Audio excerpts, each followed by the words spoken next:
Today we're making Xacuti, a signature Goan curry, and we'll focus on the deep, aromatic, coconut-based sauce, so you can make it with whatever you like. We start by making the famous masala paste, by toasting our spices, starting with the coriander seeds, which brings a citrusy freshness.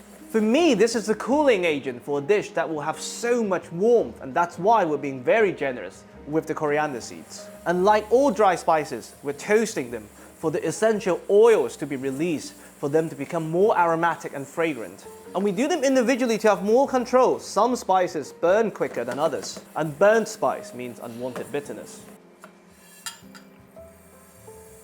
Perfect. Now the warmth begins with cumin seeds, which will also bring some earthiness.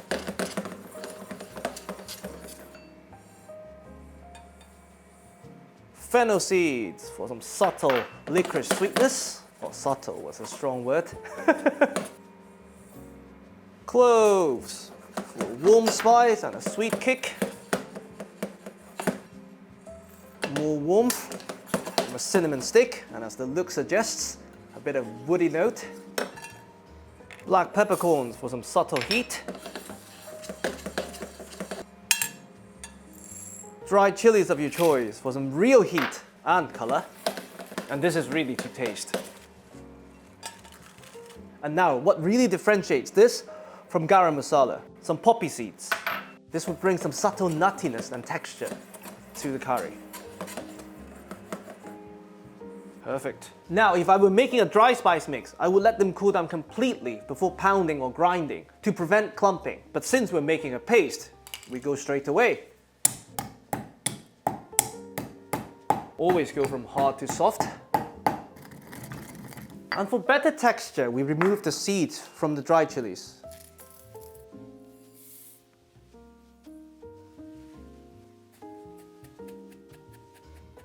Once the coriander is making you sneeze non-stop, you should have a very decent texture. Now, we introduce one of the stars of the show, the coconut flesh. We grate them finely, and they will give us the signature creamy richness and complex sweetness. Perfect. Now we make some space for our herbs. First up, another classic from Goa, coriander stalks and leaves. For some bright, herbaceous and citrusy freshness, very similar to a kaffreel. Some optional mint leaves for even more freshness and to reinforce the cooling effect of the coriander seeds. And we go. Even if you want to use a food processor or a spice grinder for this recipe, I will still bruise the herbs with the back of a knife to really puncture the cell walls and release their flavors. Give everything a mix. Now, if you want to follow the more contemporary approach of marinating your meat, this is when you would add your lime juice, your vinegar, marinate and cook. But today, we go straight to the sauce. And as with anything coconut-based, please forgive me for going off-piste by using one of my favorite techniques. We start by cooking out the thick coconut milk. Why?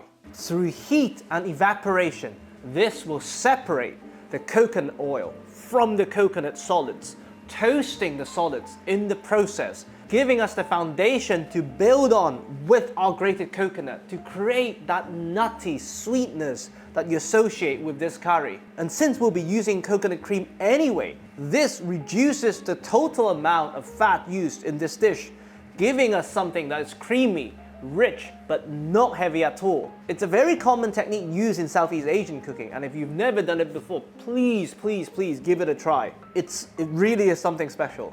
And all you have to do is to stir this periodically to make sure the bottom's not catching. If you're doing this for the first time, do it at lower heat. After about 10 minutes, this is the thickness you can expect. And now we start to build our aromatic base with some thinly sliced onions. But tailor this to whatever you plan to add to the dish. If you're making chicken, maybe some ginger, maybe some garlic. If you want to make lamb, maybe even throw in some carrots. It will not be authentic, but it will be very tasty. And now, once again, through heat, we evaporate the water content to concentrate the flavor of the onion, in particular, the sweetness. And since this is a very flavorsome dish, I don't even mind a bit of caramelized sweetness, so we can be quite liberal with the heat level. You see the steam coming out? That's the water content evaporating. Now, if the oil wasn't obvious earlier, it is now. You can hear the sizzle. Once the room smell like lightly toasted coconut, and you can see a very thin layer of fond building, we lower the heat slightly and we start introducing our masala paste. And since we have not salted anything yet, at this point, you can salt for flavor. Add as much or as little as you wish. Taste and adjust. And now the coconut oil would start toasting the spices once again, really getting the most out of the essential oils. And of course, the toasted coconut solids from the milk now meets the grated coconut, which will now be toasted. And to continue to build flavors, in particular with the coconut, we keep cooking this to form the layer of slightly burned bits, the fond, and we keep deglassing it with just enough water to really mop up the coconut goodness. And you scrape the bottom of the pan until it's completely clean again. You should be able to get to a point where you can see the liquid being dark brown. Now, we gradually introduce more liquid to build our curry sauce. And you make it as thick or as thin as you like.